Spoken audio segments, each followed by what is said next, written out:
Le criminel le plus recherché au monde, la vérité sur Ryan Wedding. Pendant quelques secondes, son visage apparaît à l'écran. Regard froid, mâchoire serrée, ancien athlète olympique, aujourd'hui fugitif international. Recherché par le FBI, traqué sur plusieurs continents. Accusé d'avoir quitté le monde du sport pour entrer dans celui du crime organisé, de la violence et du trafic à grande échelle. Comment un snowboarder de haut niveau, passé par les Jeux Olympiques, a-t-il pu devenir l'un des hommes les plus recherchés de la planète? À quel moment la trajectoire a-t-elle déraillé? Et surtout, comment Ryan Wedding a-t-il réussi à disparaître, encore aujourd'hui, malgré les moyens colossaux déployés pour le retrouver? Avant d'être un nom affiché sur les listes du FBI, Ryan Wedding était un symbole de réussite. Né au Canada, il grandit dans un environnement où le sport est une échappatoire, une promesse. Très tôt, il se distingue sur les pistes enneigées. Le snowboard devient sa discipline, son identité, son avenir. Il progresse vite, trop vite peut-être. Les compétitions s'enchaînent, les sponsors regardent, les médias commencent à prononcer son nom.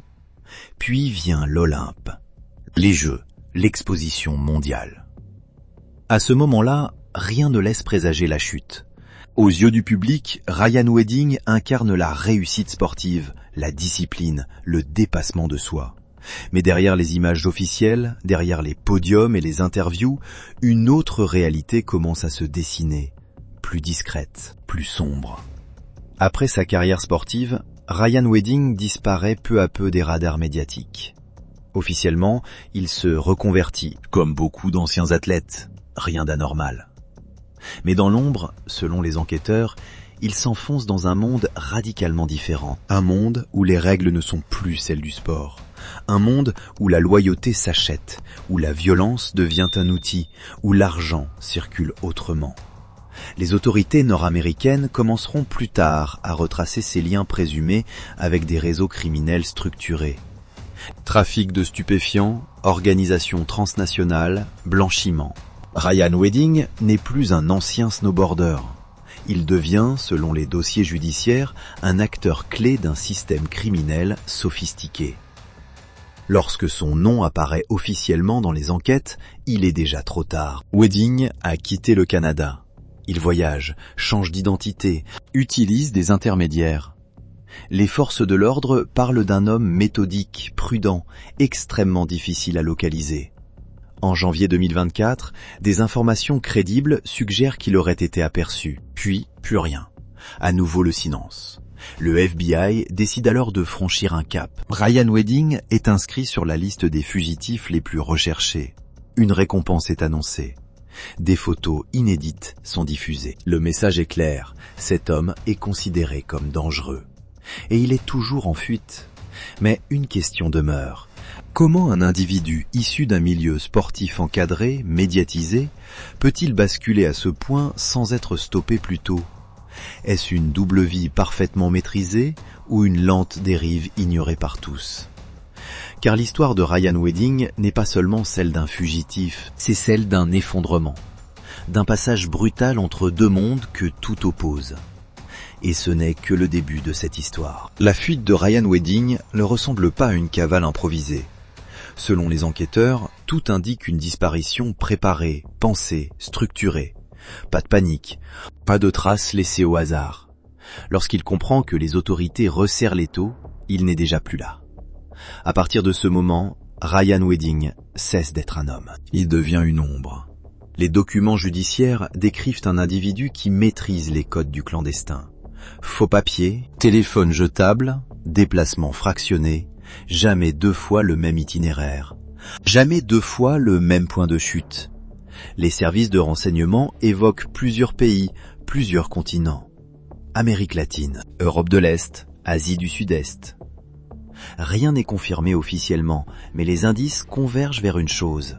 Wedding ne fuit pas seul. Derrière lui, il y aurait un réseau, des soutiens logistiques, des contacts capables de lui fournir de l'argent, des planques, des identités de remplacement. Pour les enquêteurs, ce niveau de sophistication n'est pas celui d'un fugitif ordinaire. Il correspond à des structures criminelles organisées, capables de protéger un homme tant qu'il reste utile. Et c'est là que le passé sportif de Ryan Wedding intrigue. Dans le monde du sport de haut niveau, il a appris la discipline, le contrôle, la gestion de la pression. Des qualités qui, transposées ailleurs, deviennent des armes redoutables. Les policiers le disent à demi-mot. Wedding pense comme un stratège. Il anticipe, il ne commet pas d'erreur visible. Chaque nouvelle information relance la traque. En 2024, des clichés récents sont rendus publics. Un visage vieilli, les traits plus durs, le regard plus fermé. Le message est clair, il est toujours en vie, toujours libre et toujours dangereux. Mais plus le temps passe, plus une autre question s'impose. Pourquoi n'a-t-il jamais tenté de négocier? Pourquoi ne pas se rendre? Pour les enquêteurs, cela signifie une seule chose. Ryan Wedding, c'est trop de choses, ou il a encore trop à perdre. Dans ce genre d'affaires, la fuite n'est jamais seulement une question de peur. C'est souvent une question de survie, car dans le monde qui la rejoint, disparaître peut être plus sûr que parler. À mesure que les mois passent, la traque change de nature. Ce n'est plus seulement une chasse à l'homme, c'est une guerre d'usure psychologique. Les autorités le savent, pour faire tomber Ryan Wedding, il faut le forcer à commettre une erreur, le pousser à sortir de l'ombre. Le FBI décide alors de frapper autrement. Son nom est propulsé au sommet de la liste des fugitifs les plus recherchés. Une récompense exceptionnelle est annoncée. Des millions pour une information crédible. Des affiches, des communiqués, des portraits diffusés en boucle. Le message est simple, où que tu sois, quelqu'un finira par parler. Mais Wedding, lui, ne réagit pas. Aucun message, aucun signe, aucun mouvement détectable. Comme s'il avait anticipé cette pression médiatique depuis le début. Les enquêteurs commencent à penser qu'il vit dans un isolement extrême. Pas de cercle large, pas de vie sociale, juste l'essentiel. Survivre, attendre. Certains spécialistes avancent une hypothèse inquiétante. Ryan Wedding ne serait plus seulement en fuite, il serait redevenu actif. Pas visible, pas directement, mais impliqué, conseillant, finançant, donnant des ordres à distance. Dans ce milieu, on n'a pas besoin d'être présent pour exister. Un message suffit, une instruction, un nom. Et plus les jours passent, plus son image se transforme. Il n'est plus seulement l'ancien sportif déchu devenu criminel.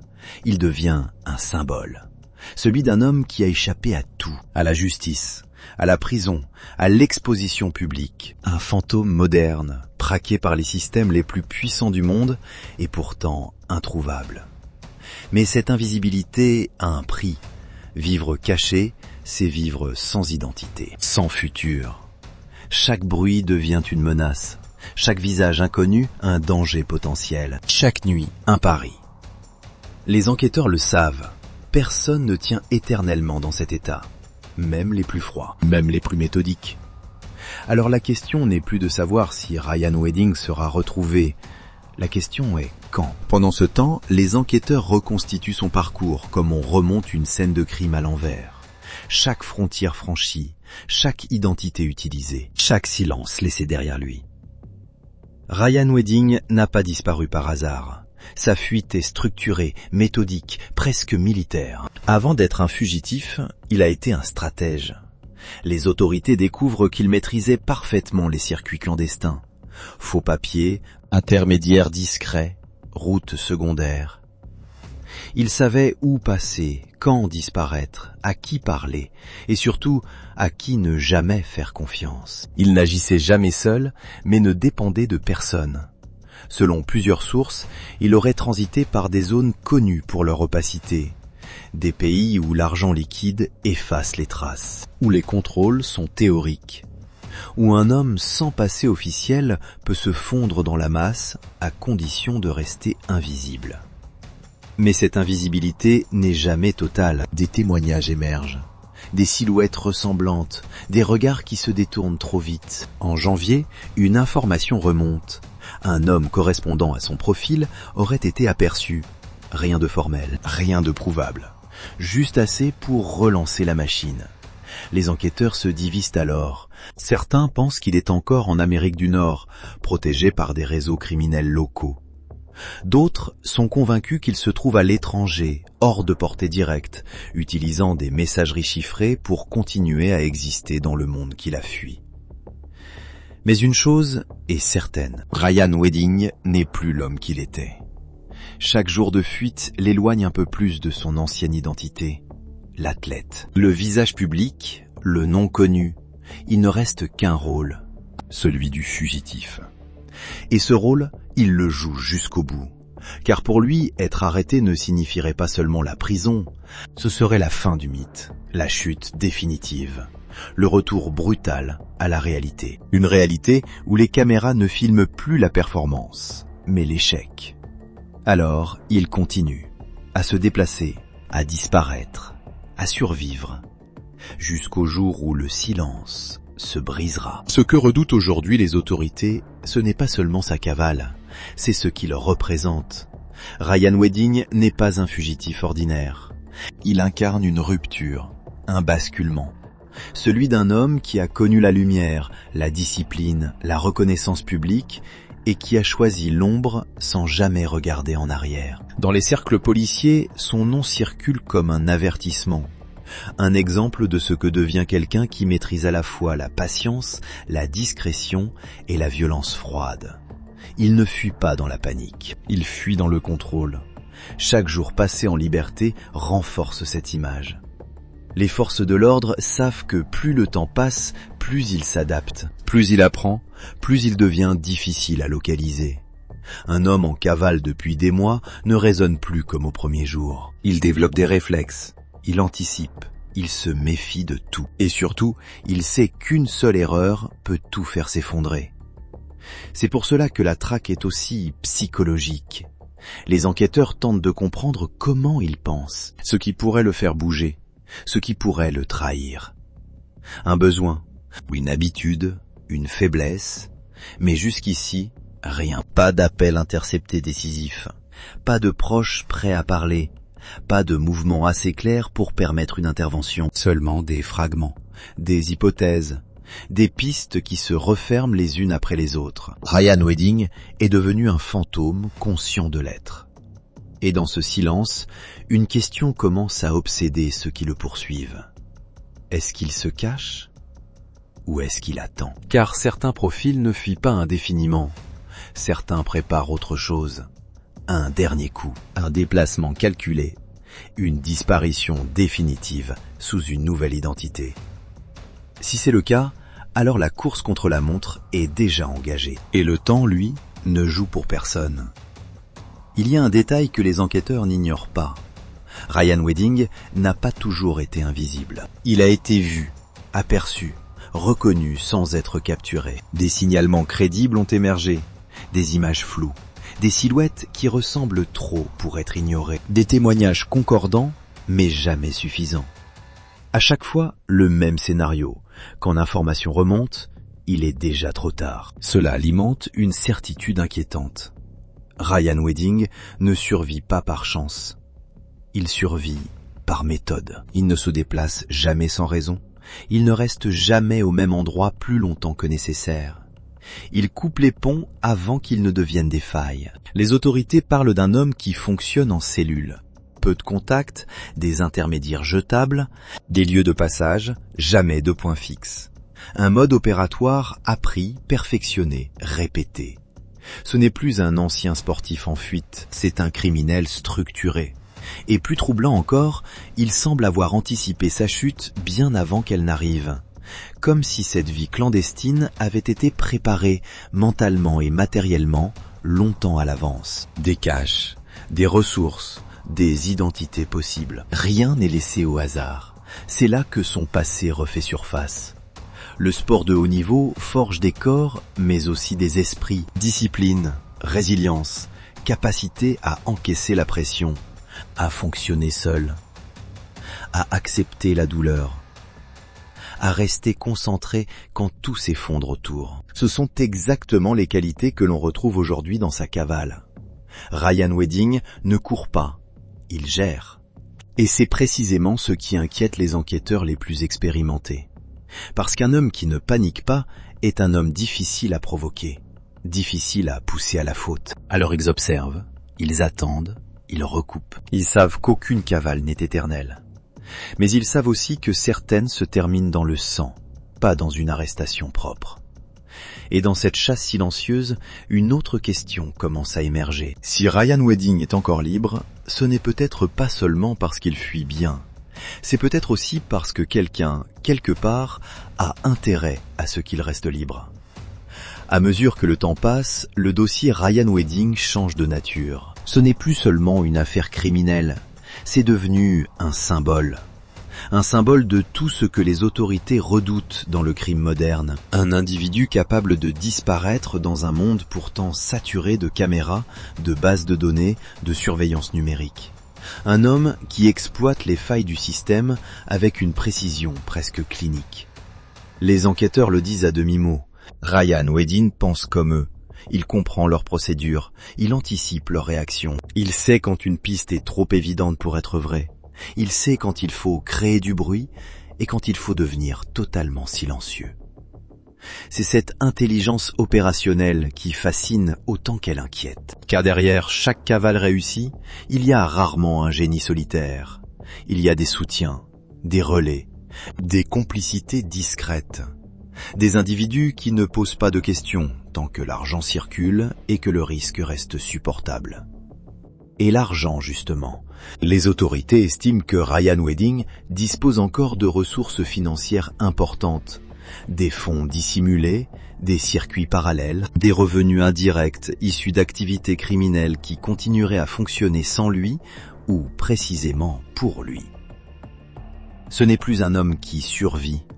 C'est un homme qui contrôle encore une partie du jeu. Et c'est là que l'affaire bascule dans une autre dimension, celle de la criminalité transnationale. Car les pistes ne s'arrêtent plus à un seul pays, elles traversent des frontières, elles impliquent des juridictions différentes, des lois incompatibles, des zones grises où la coopération internationale devient lente, parfois inefficace. Chaque pays contacté possède un fragment du puzzle, mais personne n'a encore l'image complète. Certains enquêteurs avancent une hypothèse dérangeante. Ryan Wedding ne chercherait même plus à se cacher indéfiniment. Il chercherait à se stabiliser, à atteindre un point où le risque devient acceptable, où la traque se dilue dans le temps jusqu'à devenir presque théorique. Car l'histoire l'a montré. Plus un fugitif tient longtemps, plus il devient banal. Les visages changent, les priorités aussi. Les budgets se déplacent vers de nouvelles urgences, et pendant ce temps, celui que l'on traque apprend à vivre avec l'ombre. Mais une chose reste immuable, la pression. Car même après des mois, même après des années, un fugitif vit avec une certitude absolue. Chaque porte qui s'ouvre peut être la dernière. Chaque bruit peut annoncer la fin. Chaque visage inconnu peut cacher un informateur. Et cette pression constante finit toujours par laisser des traces. La question n'est donc plus seulement de savoir où se cache Ryan Wedding. La vraie question est de savoir combien de temps un homme peut tenir dans cet état sans commettre l'erreur qui le trahira. Parce qu'aucune cavale n'échappe aux doigts humaines. Et parce qu'à un moment donné, même les criminels les plus méthodiques finissent par se fatiguer. Il y a un détail que les enquêteurs répètent souvent lorsqu'ils parlent de fugitifs de ce niveau. Ce n'est pas la peur qui les trahit en premier, c'est la routine. Avec le temps, même l'homme le plus prudent commence à relâcher la pression. Il choisit toujours les mêmes lieux, les mêmes visages, les mêmes méthodes. Ce qui au départ était une discipline de survie devient une habitude. Ryan Wedding n'échappe pas à cette logique. Selon plusieurs sources proches de l'enquête, il aurait été aperçu à différents moments au cours des derniers mois. Des signalements fragmentaires, jamais confirmés, toujours trop tard. Une silhouette dans un aéroport secondaire, un visage ressemblant dans un quartier touristique, une présence évoquée dans un pays où il n'était pas censé se trouver. À chaque fois, le même scénario. Les autorités arrivent, vérifient et découvrent qu'il est déjà parti. Ce jeu du chat et de la souris n'est pas nouveau, mais ce qui rend l'affaire Wedding particulière, c'est son passé, car avant d'être un fugitif, il était une figure publique, un athlète connu, un homme dont le visage avait été célébré, diffusé, admiré. Aujourd'hui, ce même visage est affiché dans les bureaux de police, sur les sites gouvernementaux, dans les communiqués internationaux. La chute est vertigineuse, et elle soulève une question que peu osent formuler clairement. Comment un homme passé par l'élite du sport mondial a-t-il pu glisser aussi loin dans la criminalité organisée ? Les enquêteurs parlent d'une double vie progressive, pas d'un basculement soudain, mais d'une accumulation de choix, de fréquentation, d'opportunités illégales devenues trop lucratives pour être ignorées. À mesure que sa carrière sportive s'éteignait, une autre carrière prenait forme, plus discrète, plus dangereuse, mais aussi infiniment plus rentable. Et une fois ce seuil franchi, il n'y a généralement pas de retour en arrière. Car le crime organisé ne fonctionne pas comme un emploi classique, on n'y démissionne pas, on ne s'en retire pas proprement. Chaque engagement crée une dette, chaque dette crée une dépendance. Ryan Wedding n'est donc pas seulement un homme en fuite, il est aussi le produit d'un système qui broie ceux qui pensent pouvoir en sortir quand ils le souhaitent. Aujourd'hui, les autorités ne cherchent plus à comprendre pourquoi il est devenu ce qu'il est, elles cherchent à l'arrêter, avant qu'il ne disparaisse définitivement dans les angles morts du monde moderne, avant que son histoire ne devienne un simple dossier classé, ou pire, un modèle pour d'autres. Il y a aussi une autre réalité, moins visible, que les enquêteurs connaissent trop bien. Un fugitif de ce niveau ne survit jamais seul. Derrière chaque déplacement, chaque disparition réussie, il existe un réseau. Des intermédiaires, des complices conscients ou inconscients, des gens payés pour se taire, pour louer un logement, pour fournir un véhicule, pour fermer les yeux. Dans le cas de Ryan Wedding, ce réseau est international. Les autorités américaines ont rapidement compris que le chercher dans un seul pays était une erreur. Les flux financiers, les connexions humaines, les déplacements supposés indiquent une mobilité constante, pas forcément rapide, mais calculée, patiente. Ce type de profil ne fuit pas en courant, il s'efface. Il apprend à vivre dans l'ombre, à réduire ses besoins, à limiter les contacts, à ne jamais rester assez longtemps pour créer des attaches. Selon certaines analyses, Wedding aurait adopté une stratégie classique des fugitifs modernes. Pas de téléphone personnel, pas de réseaux sociaux, pas de routine numérique identifiable. Tout passe par des relais, des messagers, des identités secondaires. Ce n'est pas la cavale romantique que l'on imagine souvent. C'est une vie fragmentée, morcelée, une existence où chaque matin commence par la même question silencieuse. Suis-je encore en sécurité ici ? Et chaque soir se termine avec une autre. Combien de temps avant que cet endroit devienne dangereux ? Cette tension permanente laisse des traces, même chez les individus les plus endurcis, même chez ceux qui semblent froids, méthodiques, insensibles. Car vivre traqué, ce n'est pas seulement fuir la police, c'est aussi fuir ses propres erreurs. Le passé de Ryan Wedding, son ancienne notoriété, rend cette cavale encore plus complexe. Il ne peut pas disparaître totalement, son visage est connu, reconnaissable, même des années plus tard. Chaque regard prolongé dans un lieu public devient une menace potentielle. Chaque silence trop appuyé peut être interprété comme une suspicion. Et pourtant, malgré cette pression constante, il continue. Pourquoi ? Parce que se rendre signifierait accepter la chute définitive, l'exposition publique, le procès, la condamnation, la fin de toute illusion de contrôle. Fuir, au contraire, permet de maintenir une forme de pouvoir, même fragile, même illusoire. Tant qu'il court, il choisit encore. Et dans l'esprit de beaucoup de fugitifs, ce simple fait vaut tous les risques. Mais l'histoire montre une chose. La cavale ne dure jamais éternellement. Elle se termine toujours de la même manière, par une arrestation, par une trahison, ou par une erreur minuscule, presque insignifiante, que personne n'avait vu venir. La question n'est donc plus de savoir si Ryan Wedding sera retrouvé. La seule question qui demeure est celle du moment, et de ce qu'il restera de lui lorsque cette fuite prendra fin. Lorsque ce moment arrivera, il ne ressemblera probablement pas à une scène spectaculaire. Pas de sirène hurlante, pas de course-poursuite filmée, Pas de confrontation dramatique, les arrestations de ce type se font souvent dans le silence. À l'aube, dans un appartement banal, ou à la sortie d'un lieu anonyme, sans caméra, sans témoin, c'est précisément ce que redoutent les enquêteurs, et ce que redoute encore plus le fugitif. Car l'arrestation n'est pas seulement la perte de liberté, c'est la fin du récit qu'il s'est construit. Pour Ryan Wedding, cette chute aurait une résonance particulière. Ancien athlète de haut niveau, ancienne figure publique, un homme qui a connu la reconnaissance, l'admiration, la lumière, et qui aujourd'hui se cache, traqué, réduit à l'invisibilité. Cette trajectoire interroge. Comment passe-t-on d'un podium olympique à la liste des fugitifs les plus recherchés ? Comment un individu formé à la discipline, à la rigueur, à la performance, bascule-t-il dans un univers où la loi est remplacée par la violence et la peur ? Les spécialistes du crime organisé évoquent souvent un point commun chez ce type de profil, le rapport au contrôle.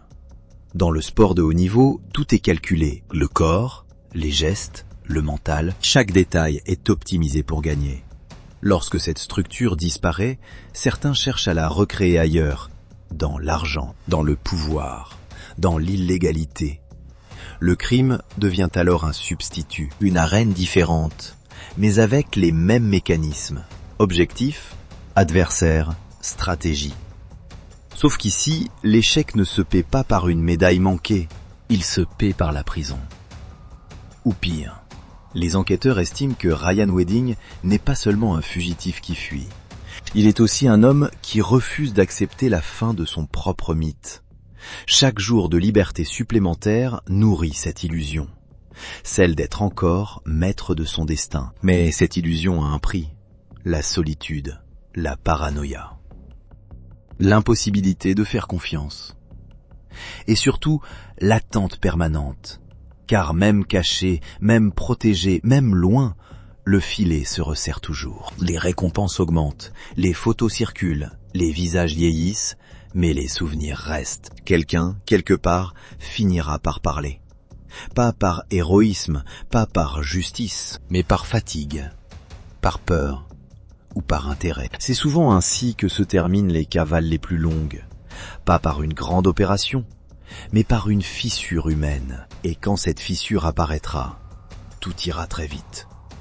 Pour Ryan Wedding, ce jour n'est peut-être pas loin. Et lorsqu'il arrivera, une dernière question restera suspendue. Est-ce que la fuite aura valu le prix payé, ou n'aura-t-elle été qu'un long détour vers une fin inévitable ? C'est peut-être là la véritable leçon de cette histoire. On peut courir longtemps, mais on ne fuit jamais indéfiniment ce que l'on est devenu. La cavale de Ryan Wedding ne repose pas sur le chaos, elle repose sur une logique froide, presque militaire. Pour comprendre comment il a pu échapper aux autorités pendant aussi longtemps, il faut s'intéresser à la structure même du réseau qui l'aurait dirigé. Selon les enquêteurs canadiens et américains, Ryan Wedding n'opérait jamais seul. Il fonctionnait par cercles. Des cercles étanches, cloisonnés, où chaque intermédiaire ne connaissait qu'une infime partie de l'ensemble. Un chauffeur ne connaissait pas le nom du fournisseur. Un logisticien ignorait l'identité des financiers. Les exécutants ne voyaient jamais le commanditaire. Et au sommet, il y avait lui. Ryan Wedding aurait utilisé ce qu'on appelle dans le milieu criminel une structure en étoile, un centre invisible, des branches multiples et aucune liaison directe entre elles. Quand un maillon tombait, le reste survivait. Les services de renseignement estiment que ces réseaux de cocaïne s'étendaient depuis la Colombie et le Mexique jusqu'au Canada, avec des passages par les Caraïbes et parfois l'Europe. La marchandise transitait par voie maritime, des cargos commerciaux, des bateaux de pêche, des ports secondaires moins surveillés.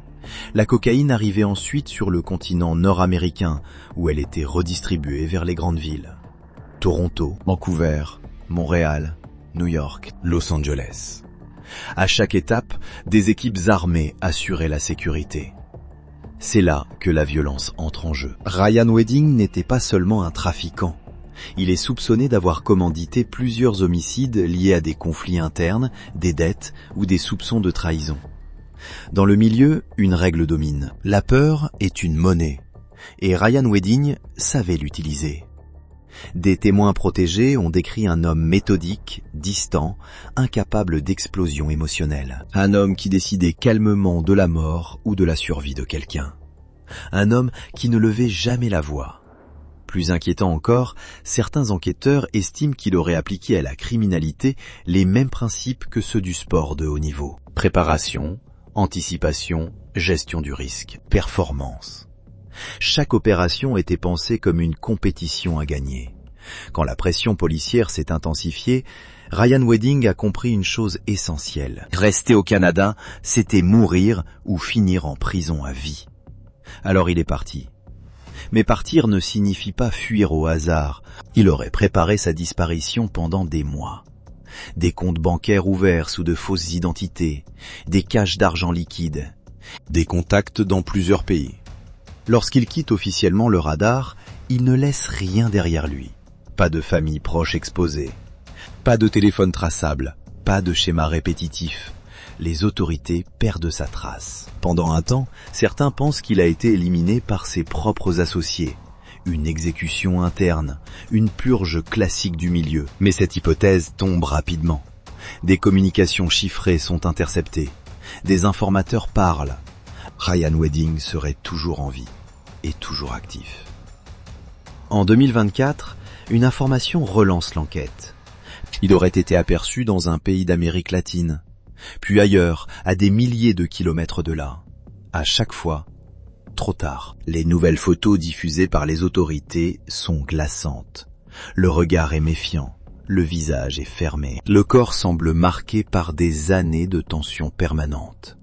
Il ne vit plus, il survit. Et c'est peut-être là que se cache la plus grande ironie de son histoire.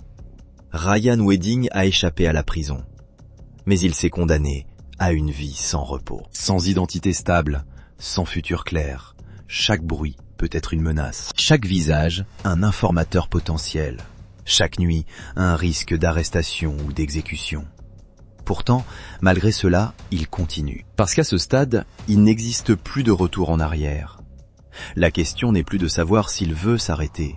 La question est de savoir s'il le peut encore. La traque de Ryan Wedding devient alors une affaire internationale. Ce n'est plus seulement une enquête criminelle, c'est une chasse mondiale. Le FBI l'inscrit sur sa liste des fugitifs les plus recherchés. Une récompense est annoncée. Des millions de dollars pour toute information permettant son arrestation. Son nom circule désormais dans les bureaux de Washington, d'Ottawa, de Bogota, de Mexico. Les services coopèrent. Les frontières n'existent plus sur le papier. Mais sur le terrain, Ryan Wedding reste insaisissable. Les enquêteurs le décrivent comme un homme obsédé par le contrôle. Il ne dort jamais de nuit au même endroit. Il change régulièrement de pays, il n'utilise que des intermédiaires qu'il peut sacrifier sans hésitation. Selon plusieurs sources, il aurait adopté un mode de vie presque monastique. Peu de contacts, aucune vie sociale, aucune trace numérique. Pas de réseaux sociaux, pas de téléphone personnel, pas de routine. Il vit dans l'ombre, protégé par la peur qu'il inspire et par l'argent qu'il a accumulé. Mais cette invisibilité a un prix. Les spécialistes du crime organisé parlent d'un phénomène bien connu. À mesure que la cavale s'allonge, la paranoïa s'installe. Ryan Wedding ne fait confiance à personne. Même ses proches lieutenants sont surveillés. Même ses protecteurs sont testés. Un mot de trop, un regard mal interprété. Et la sentence tombe. C'est ainsi que plusieurs personnes liées à son réseau auraient disparu ces dernières années. Des hommes qui savaient trop de choses. Des hommes devenus des risques. Chaque élimination resserre un peu plus l'étau, car à chaque mort, des traces apparaissent. Des mouvements financiers, des communications, des témoins indirects. La machine judiciaire avance lentement, mais elle avance. Les enquêteurs commencent à comprendre que Ryan Wedding n'est plus dans une phase d'expansion, il est dans une phase de survie. Il ne construit plus un empire, il protège ce qu'il reste. Et c'est souvent dans cette phase que les erreurs arrivent. Une frontière mal choisie, un contact mal vérifié, une confiance accordée trop vite. C'est aussi à ce moment-là que le passé revient frapper à la porte. Car malgré tous ses efforts pour effacer son ancienne vie, Ryan Wedding reste associé à une image puissante. celle du sportif devenu criminel, du prodige déchu, de l'homme qui avait tout pour réussir légalement. Cette histoire fascine autant qu'elle dérange. Comment passe-t-on des podiums au cartel, des applaudissements au contrat de mort, de la discipline sportive à la violence extrême?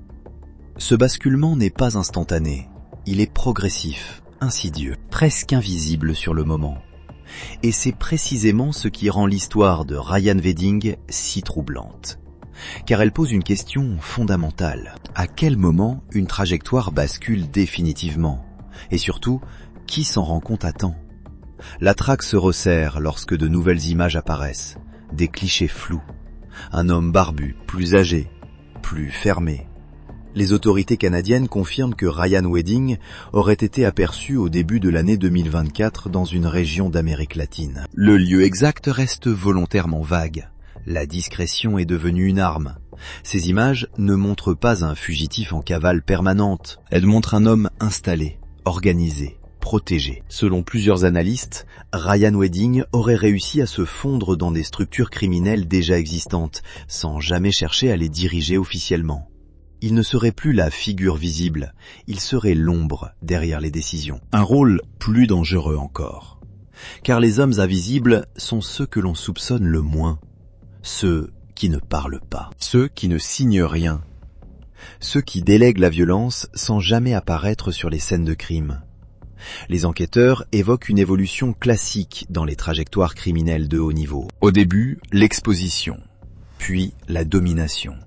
Enfin, la disparition volontaire. Ryan Wedding aurait compris très tôt qu'un nom trop connu finit toujours par tomber. Alors il efface, il délègue, il se retire. Mais son passé le poursuit, car ce qui distingue Ryan Wedding des autres criminels internationaux, c'est son point de départ. Il ne vient pas de la misère extrême, il ne vient pas des rues, il ne vient pas d'un environnement criminel, il vient du sport de haut niveau. D'un monde structuré, codifié, basé sur la discipline et la performance. Et ce contraste fascine autant qu'il inquiète. Les psychologues criminels s'interrogent encore sur ce basculement, non pas comme une rupture brutale, mais comme une continuité déformée, la recherche de l'adrénaline, le besoin de contrôle, la volonté d'être au sommet, quel qu'en soit le prix. Dans le sport, la victoire est applaudie. Dans le crime, elle est redoutée. Mais la mécanique intérieure peut être la même. Toujours plus haut. Toujours plus risqué. Toujours plus extrême. À mesure que les années passent, Ryan Wedding semble prisonnier de ce qu'il a construit. S'il se rend, il perd tout. S'il continue, il s'enfonce davantage. Il n'y a plus de sortie propre. Les autorités le savent. Et lui aussi. C'est pourquoi chaque jour de liberté supplémentaire est un jour gagné contre le temps, mais aussi un jour de plus sous tension permanente. Car vivre caché n'est pas vivre libre, c'est survivre dans une cage sans mur. Et cette cage se referme lentement, silencieusement, inévitablement. La cavale de Ryan Wedding n'est pas une fuite désordonnée, c'est une stratégie. Les agences fédérales américaines et canadiennes le répètent en interne. S'il n'a toujours pas été arrêté, ce n'est pas par chance, c'est par méthode. Ryan Wedding n'utilise pas les codes classiques du fugitif. Pas de déplacement impulsif, pas d'erreur spectaculaire, pas de communication inutile. Il disparaît dans les angles morts du monde. Selon plusieurs sources proches de l'enquête, il changerait régulièrement d'identité, non pas avec de faux papiers grossiers, mais avec des identités construites sur des personnes réelles, marginales, parfois décédées, parfois oubliées par les administrations. Un travail long, patient, coûteux. Ce type de réseau ne s'improvise pas. Il implique des complicités solides, réparties sur plusieurs continents, des logisticiens, des passeurs, des intermédiaires financiers, des hommes de confiance qui ne posent jamais de questions.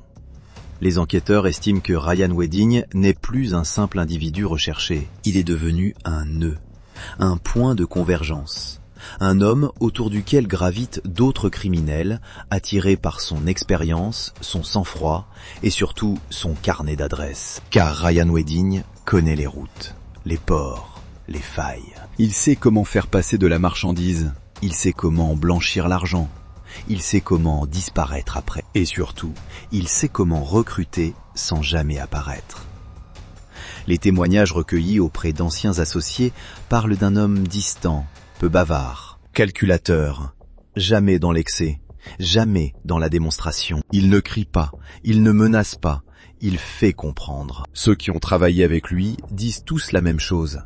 Ce n'est pas la violence qui impressionne chez lui, c'est le calme. Un calme presque dérangeant, comme s'il observait le monde de l'extérieur, comme s'il ne se sentait plus vraiment concerné par les conséquences. Les autorités américaines ont augmenté la récompense pour toute information menant à son arrestation, une somme suffisamment élevée pour faire parler, mais pas assez visiblement pour briser la peur. Car dans les réseaux où Ryan Wedding évoluerait désormais, parler est souvent plus dangereux que se taire.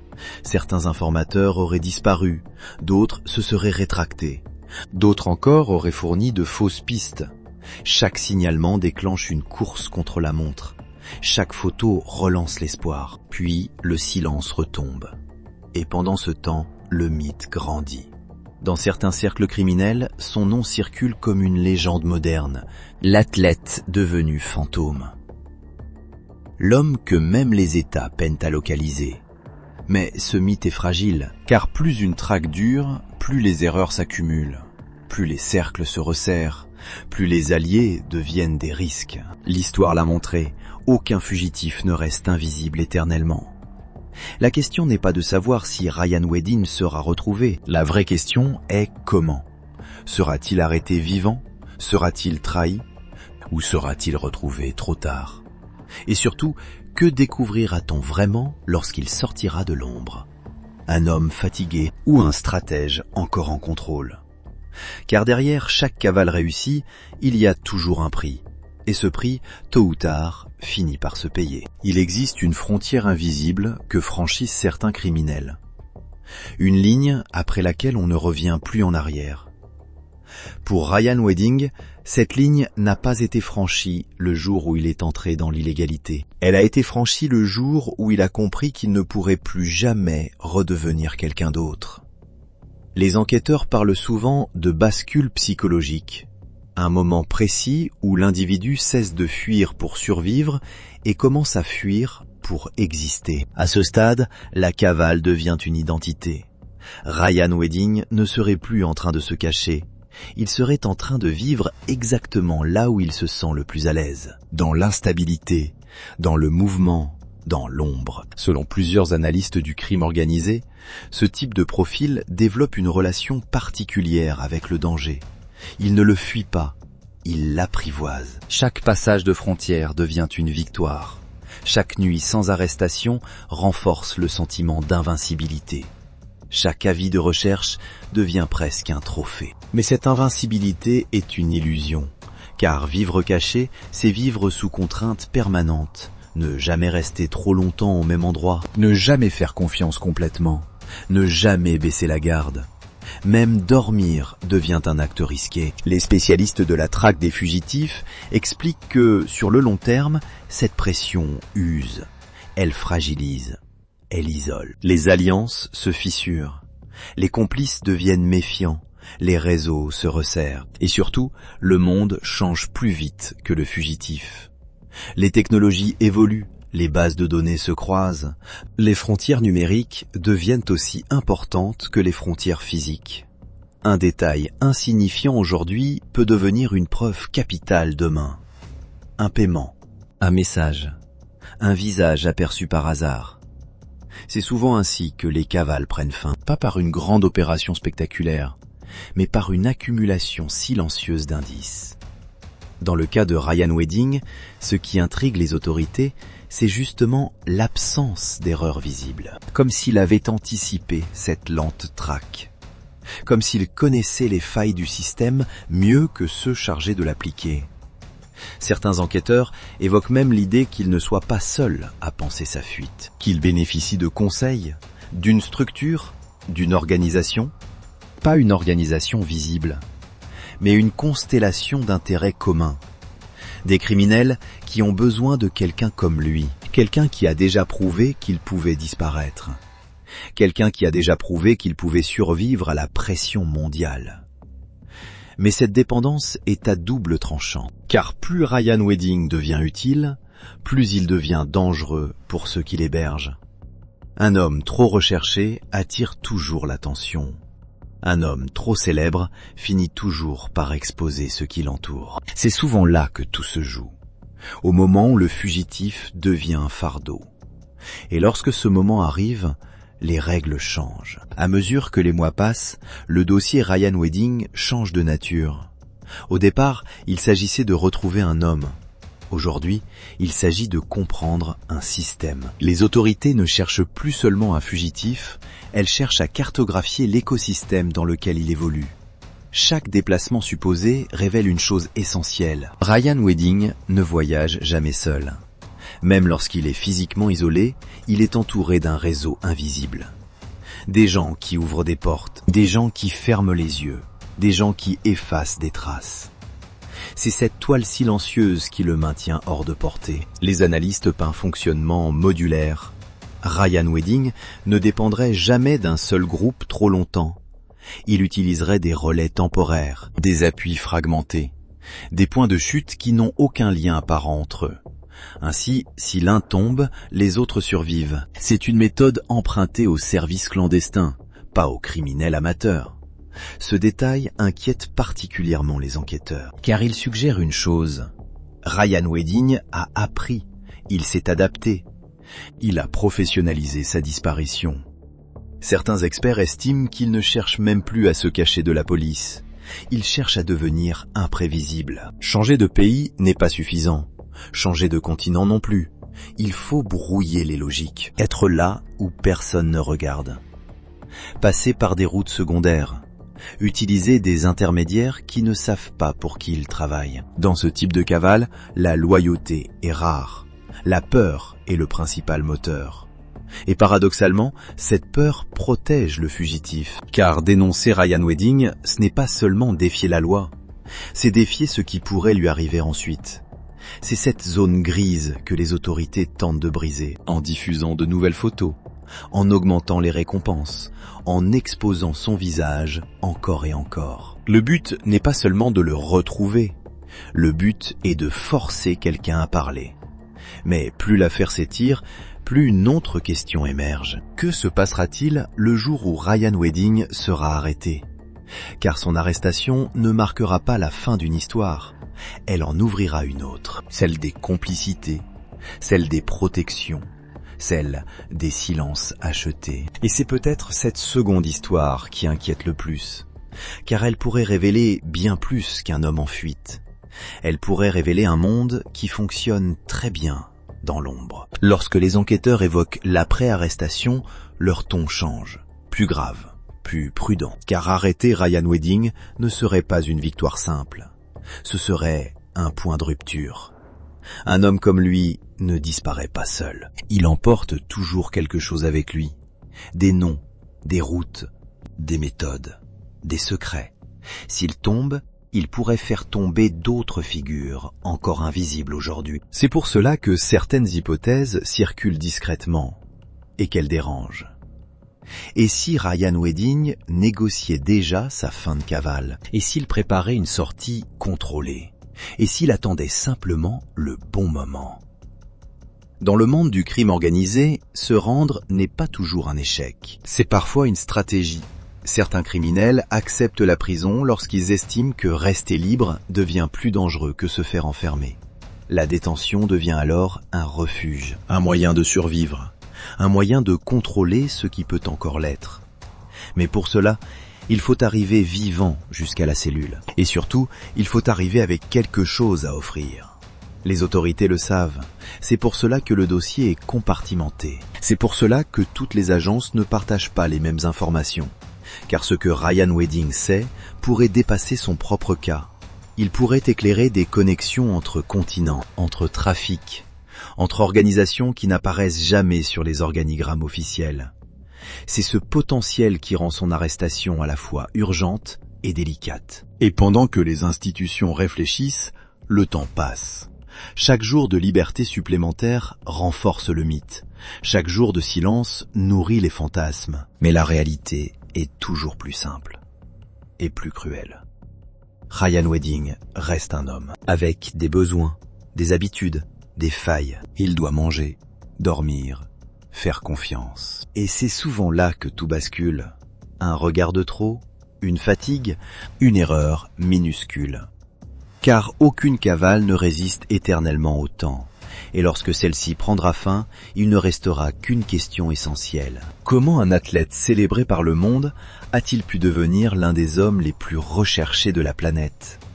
Non pas par accident, mais par une succession de choix. Des choix qui, pris un à un, semblaient peut-être insignifiants, mais qui, mis bout à bout, ont construit une trajectoire irréversible. C'est peut-être là la leçon la plus dérangeante de cette histoire. Le mal ne surgit pas toujours brutalement. Il s'installe, il progresse, il s'habitue. Et quand on s'en rend compte, il est souvent trop tard. Reste à savoir si Ryan Wedding, lui, en a conscience, ou s'il croit encore pouvoir échapper à la fin qui attend tous ceux qui vivent trop longtemps dans l'ombre. Il y a une image qui revient souvent dans les dossiers de criminologie. Celle de l'homme qui court si longtemps qu'il oublie pourquoi il a commencé à fuir. Ryan Wedding n'échappe pas à cette logique. À force de disparaître, il a fini par se dissoudre lui-même. Son identité publique est morte depuis longtemps. Son identité réelle n'existe plus que dans les fichiers des polices et dans la mémoire de ceux qui le traquent. Ce qui reste, c'est une trajectoire. Un parcours qui commence sous les projecteurs, dans la reconnaissance, dans la performance sportive. Et qui se termine dans la clandestinité, la méfiance permanente, la peur silencieuse. Cette histoire interroge bien au-delà du fait divers. Elle pose une question simple et brutale. À quel moment bascule-t-on vraiment? Est-ce le premier crime, la première fuite, ou le premier mensonge que l'on se raconte à soi-même? Car personne ne se réveille un matin en décidant de devenir l'un des criminels les plus recherchés au monde. Cela se construit lentement, par glissements successifs, une opportunité acceptée. Une ligne morale déplacée, une justification de plus, puis une autre. Et un jour, il n'y a plus de retour possible. Ryan Wedding incarne cette zone grise où la responsabilité individuelle rencontre un système plus vaste. Un monde où certains profils sont absorbés, utilisés, puis abandonnés. Un monde où la réussite passée devient un outil de légitimation. Un monde où la chute est d'autant plus violente qu'elle était inattendue. La question n'est pas seulement de savoir où il se cache aujourd'hui. La vraie question est de comprendre pourquoi cette trajectoire a été possible. Et surtout, pourquoi elle se répète. Car Ryan Wedding n'est pas un cas isolé. Il est un symptôme. Celui d'un univers où l'argent, le pouvoir et l'adrénaline finissent par remplacer toute autre forme de sens. Celui d'un monde où disparaître devient parfois plus facile que d'assumer ce que l'on est devenu. Quand cette histoire se terminera, il n'y aura ni vainqueur, ni héros. Seulement des vies brisées, des familles détruites, et un nom de plus dans les archives judiciaires. Reste une dernière interrogation. Qu'est-ce qui, selon vous, fait réellement basculer un homme comme Ryan Wedding? L'ambition, la peur, ou le sentiment de ne plus avoir rien à perdre? Et surtout, quel autre criminel ou quelle autre organisation aimeriez-vous voir analyser ici, en profondeur, pour comprendre ce qui se cache vraiment derrière les trajectoires les plus sombres? La discussion est ouverte.